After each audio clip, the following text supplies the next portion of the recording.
Assalamu alaikum. Sir, I am a Muslim, and therefore I speak under the assumption that the people who follow me, with some exceptions, are also Muslims, and therefore I'm in my right place to speak. My point to you, sir, is this, that at the start of your well-prepared and well-researched talk, you referred to Jesus Christ as Hazrat Isa alayhi salam. I, as a Muslim, like yourself, believe in Hazrat Isa alayhi salam as a true prophet of God.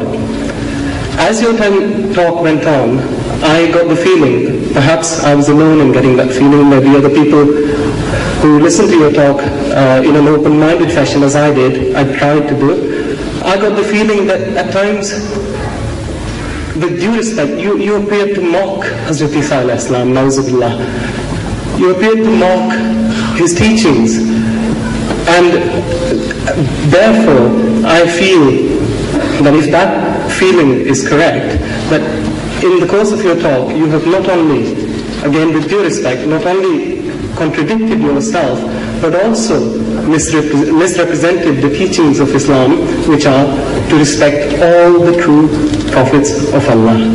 What are your comments on this, sir? Before you move away from the mic, you see, you made an allegation, very serious allegation, that I mocked Jesus. I just want you to give one example. One example. Look, I spoke for more than an hour.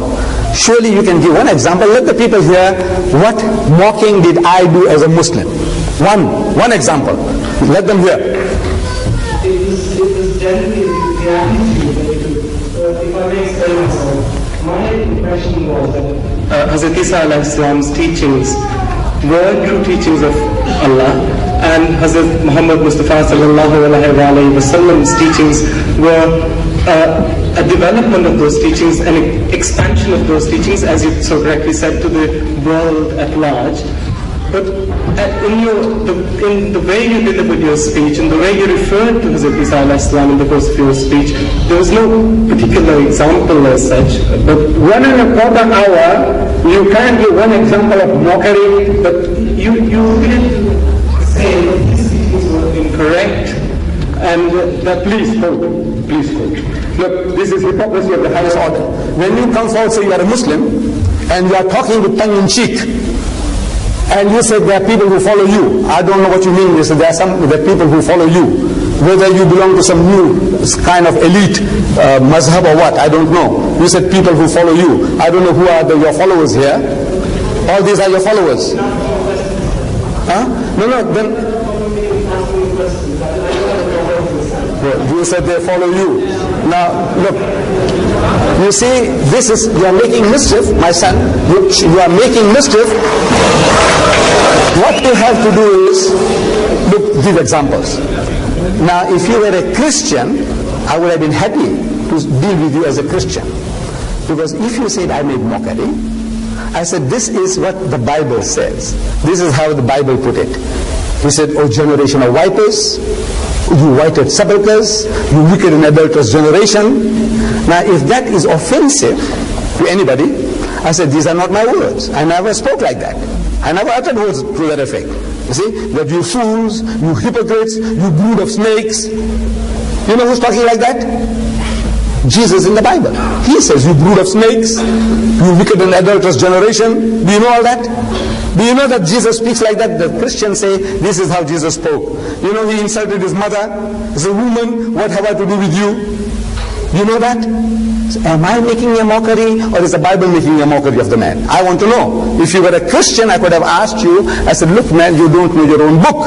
I am only quoting you what he's supposed to have said. He said, do not throw the bread of the children to the dogs. Now you must come forward, the Christian must come forward and say, look, Jesus never said any such thing. I am making a mockery of his religion. I said, look, this is what Jesus said. He said, do not throw that which is holy into dogs. Do not throw pearls before swine.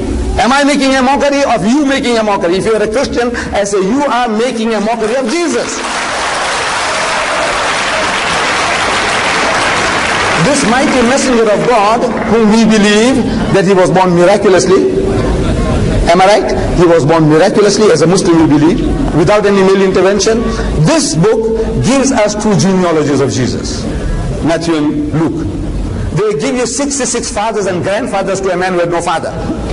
Now I want to know who's making a mockery, the Quran or the Bible? 66 fathers and grandfathers to a man who had no father. And out of the two lists given by Matthew and Luke, there's only one name common to the both lists, Joseph the carpenter, and he's not supposed to be there because he's not the actual father of Jesus. Am I right? He was a Muslim, but he is supposed to be the father of Jesus Christ, and Luke says so. Luke says, and Jesus happened to be about 30 years of age when he began to preach, who being the son of Joseph. Who being the son of Joseph. That's what Luke says. In the words are there after that in brackets, as was supposed. And if you ask any Christian scholar, what are these words doing in brackets? They will tell you that Luke in his manuscripts, in the Codex Sinaiticus, Codex Vaticanus, Codex Alexandrianus, these words are not there. These are the words of the editors. So Luke said that Jesus is the son of Joseph. As was supposed are your words, man's words. Who is making a mockery of Jesus? The Muslim or the Christian? So you see, you as a Muslim, it was very, very unfair. The unkindliest cut was from you. I would have preferred a Christian to say that, then I could have presented all these things to him.